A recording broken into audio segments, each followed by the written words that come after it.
ಮಾಲಿಕೆ 6 ಮಾಲಿಕೆ ವಿಶೇಷ ಸಕ್ರಿಯ ಲೇಖಕಿಯರು. ತಿಂಗಳ ವಿಶೇಷ ಲೇಖಕಿ ಉಷಾ ಪಿ. ರೈ ಅವರ ಕಾದಂಬರಿಗಳು. ಪುಸ್ತಕ ಪರಿಚಯ 56. ಪುಸ್ತಕದ ಹೆಸರು ನಿಶಾನೆ. ಲೇಖಕರು ಉಷಾ ಪಿ. ರೈ. ಅಭಿಪ್ರಾಯ ಶಾರದಾ ರಾಧಾಕೃಷ್ಣ. ಓದುತ್ತಿರುವವರು ಶ್ರೀಲಕ್ಷ್ಮಿ ವಿನೋದ್. ಯೌವನ ಕಾಲದಲ್ಲಿ ಇಟ್ಟ ತಪ್ಪು ಹೆಜ್ಜೆಗಳು ಭವಿಷ್ಯತ್ನಲ್ಲಿ ಉಂಟು ಮಾಡುವ ಪರಿಣಾಮಗಳು ಅಪಾರ. ಅಂತಹ ಯೌವನದಲ್ಲಿ ಕಥಾನಾಯಕ ಒಂದು ಕ್ಷಣದ ಮೈಮರೆವು ಜೀವನ ಪೂರ್ತಿ ಪ್ರತಿಬಿಂಬಿಸಿದ್ದು ಹೇಗೆ ಎನ್ನುವುದೇ ನಿಶಾನೆಯ ಕಥಾವಸ್ತು. ಅಲಕ ಅರ್ಜುನ ದಂಪತಿಗಳಿಗೆ 2 ಮಕ್ಕಳು, ಸೌಮ್ಯ ಮತ್ತು ಅಭಿಮನ್ಯು.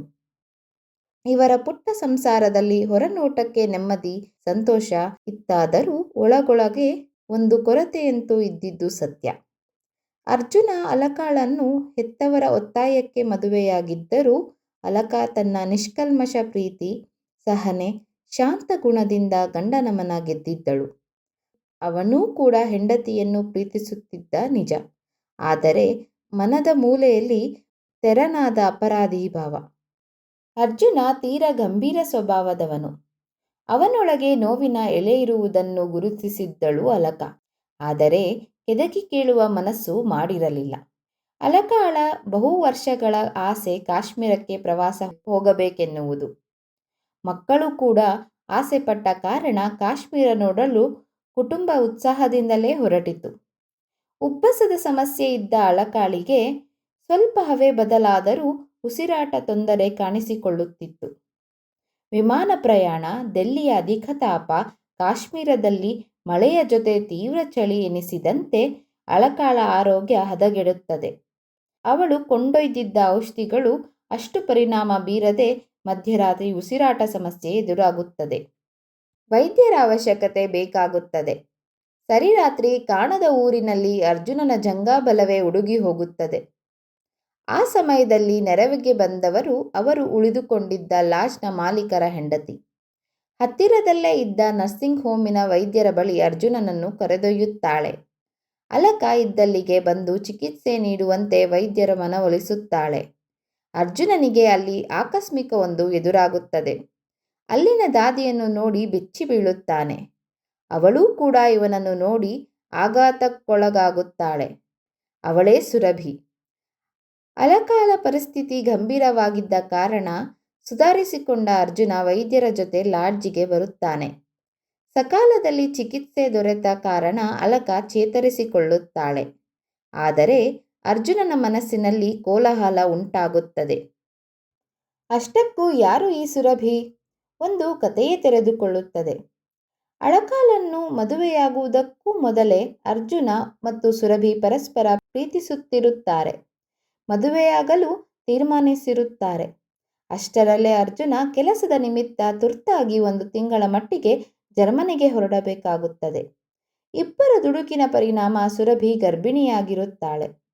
ವಾಪಸ್ ಬಂದ ಮೇಲೆ ಮದುವೆಯಾಗುವನೆಂದು ಭರವಸೆ ಇತ್ತು ಹೊರಡುತ್ತಾನೆ ಅರ್ಜುನ್. ವಿದೇಶದಿಂದ ಹಿಂತಿರುಗಿದ ಅರ್ಜುನನಿಗೆ ಸುರಭಿ ಸಿಗುವುದಿಲ್ಲ.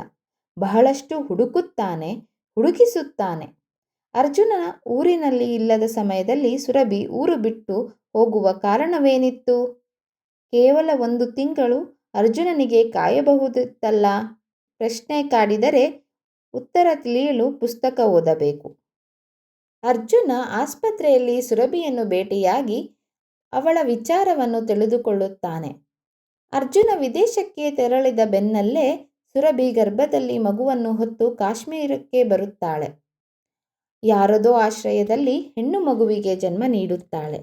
ನಂತರ ನರ್ಸ್ ಟ್ರೈನಿಂಗ್ ಮುಗಿಸಿ ಆಸ್ಪತ್ರೆಯಲ್ಲಿ ಕೆಲಸಕ್ಕೆ ಸೇರುತ್ತಾಳೆ. ಮಗಳು ವನಮಾಲಾಳಿಗೆ ತಂದೆ ಸತ್ತು ಹೋದರೆಂದು ಸುಳ್ಳು ಹೇಳುತ್ತಾಳೆ. ತಂದೆ ತಾಯಿ ಎಲ್ಲವೂ ಆಗಿ ಶಾಲೆಗೆ ಸೇರಿಸುತ್ತಾಳೆ. ಹಳೆಯದನ್ನೆಲ್ಲ ಮರೆತು ಕಲ್ಲಾಗಿ ಹೋಗಿರುತ್ತದೆ ಅವಳ ಮನಸ್ಸು. ಮತ್ತೆ ಹಳೆಯ ಸಂಬಂಧಗಳು ಬೆಸೆದುಕೊಳ್ಳುವುದು ಅವಳಿಗೆ ವೃಥಾ ಇಷ್ಟವಿರುವುದಿಲ್ಲ.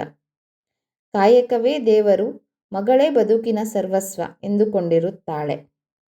ಅರ್ಜುನ ಮಗಳನ್ನು ಭೇಟಿಯಾಗಬೇಕೆಂದು ಹಂಬಲಿಸುತ್ತಾನೆ. ಸುರಭಿ ನಿರ್ದಾಕ್ಷಿಣ್ಯವಾಗಿ ತಿರಸ್ಕರಿಸುತ್ತಾಳೆ. ಮಗಳ ಪಾಲಿಗೆ ಅಪ್ಪ ಸತ್ತಿದ್ದಾನೆಂದು ಹೇಳಿಯಾಗಿದೆ. ಅವಳೂ ಅದನ್ನು ಒಪ್ಪಿಕೊಂಡಿದ್ದಾಳೆಂದ ಮೇಲೆ ಭೇಟಿ ಅಸಾಧ್ಯವೆನ್ನುತ್ತಾಳೆ. ನೊಂದ ಅರ್ಜುನ ಅಲಕಾಳ ಬಳಿ ಎಲ್ಲವನ್ನೂ ಹೇಳಿಕೊಂಡು ಹಗುರಾಗುತ್ತಾನೆ. ಗಂಡನ ವಿಷಯ ಗೊತ್ತಾದರೂ ಸ್ವಲ್ಪವೂ ವಿಚಲಿತಳಾಗದ ಅಲಕ ಅರ್ಜುನನನ್ನು ಸಮಾಧಾನಪಡಿಸುತ್ತಾಳೆ. ಸುರಭಿಯ ಬಳಿ ಮಾತನಾಡಿ ಮಗಳನ್ನು ಭೇಟಿ ಮಾಡಿಸುತ್ತೇನೆಂದು ಭರವಸೆ ಕೊಡುತ್ತಾಳೆ. ಇದು ನೆರವೇರುತ್ತದೆಯೇ? ಕಾಲ ಉರುಳುತ್ತದೆ. ಅರ್ಜುನನ ಕಾಲ ಕರೆಗೆ ಒಗ್ಗೊಟ್ಟು ಇಹಲೋಕ ತ್ಯಜಿಸುತ್ತಾನೆ. ನಂತರದ ಕಥೆಯ ತಿರುವು ಈ ಕಾದಂಬರಿ ಓದಿಯೇ ತಿಳಿಯಬೇಕು. ಇನ್ನು ಕಥೆಯಲ್ಲಿನ ಪಾತ್ರಗಳು ಓದುಗರಿಗೆ ಆಪ್ತವೆನಿಸುತ್ತವೆ. ಅಲಕಾಳ ಹೃದಯ ಶ್ರೀಮಂತಿಕೆ, ಸಮಚಿತ್ತ, ನಿರ್ಮಲ ಮನಸ್ಸು ಓದುಗರ ಮನಸ್ಸು ಗೆಲ್ಲುತ್ತದೆ. ಸುರಭಿಯ ಸ್ವಾಭಿಮಾನ, ಏಕಾಂಗಿಯಾಗಿ ಮಗಳಿಗೆ ಉನ್ನತ ಶಿಕ್ಷಣ, ಅತ್ಯುತ್ತಮ ಸಂಸ್ಕಾರ ನೀಡಿದ ರೀತಿ ಮೆಚ್ಚುಗೆಗೆ ಪಾತ್ರವಾಗುತ್ತದೆ. ಲಾಡ್ಜ್ನ ಮಾಲೀಕ ಮತ್ತು ಅವರ ಹೆಂಡತಿ ಅತಿಥಿ ಸತ್ಕಾರ, ಸಹಾಯ ಮನೋಭಾವ ಜಾತಿ ಭೇದವನ್ನು ಮರೆತು ಸೌಹಾರ್ದತೆಯನ್ನು ಹುಟ್ಟಿಸುತ್ತದೆ. ಅಲ್ಲಿನ ಉಡುಗೆ ತೊಡುಗೆಗಳ ಮಾಹಿತಿಯೂ ಇದೆ. ಲೇಖಕಿ ಕಾಶ್ಮೀರದ ಸುಂದರ ತಾಣಗಳನ್ನು ಕಣ್ಣಿಗೆ ಕಟ್ಟುವಂತೆ ವರ್ಣಿಸಿ ಓದುಗರಿಗೆ ಪರಿಚಯಿಸಿದ್ದಾರೆ. ಕಥೆಯ ಪಾತ್ರಗಳ ಜೊತೆಯಲ್ಲೇ ನಾವು ಕೂಡ ಕಾಶ್ಮೀರ ಪ್ರವಾಸ ಮಾಡಿದ ಅನುಭವವಾಗುತ್ತದೆ. ಕತೆ ಬಹಳ ಇಷ್ಟವಾಯಿತು. ಕುತೂಹಲ ಕಾಯ್ದುಕೊಂಡು ಒಂದೇ ದಿನದಲ್ಲಿ ಓದಿಸಿಕೊಂಡಿತು. ನೀವು ಓದಿ ಆನಂದಿಸಿ. ಧನ್ಯವಾದಗಳು.